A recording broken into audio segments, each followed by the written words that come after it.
ناظرین، تلنگانہ کے ہنمکنڈا ضلع میں سیلفی لینے کے دوران انجینئرنگ کے طالب علم کی پانی میں گرنے سے موت ہو گئی۔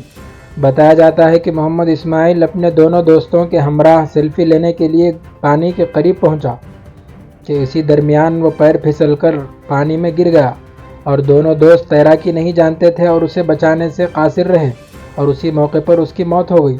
ناظرین، نوجوانوں میں سیلفی لے کر لوگوں کو بتانے کا شوق بہت ہی زیادہ بڑھتے جا رہا ہے۔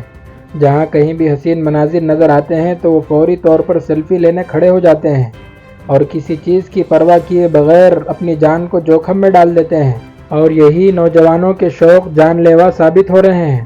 جبکہ حدیث مبارکہ میں تصویر لینے کی سخت وعید آئی ہے۔ اللہ کے رسول صلی اللہ علیہ وسلم نے فرمایا، کل مصور فی النار، ہر تصویر لینے والا جہنم میں جائے گا۔ لہذا بلا کسی ضرورت کے تصویر لینے کو علماء نے سخت حرام قرار دیا ہے۔ لہذا ہمیں ان چیزوں سے بچنا چاہیے تاکہ دین بھی سلامت رہے اور دنیا بھی صحت بھی۔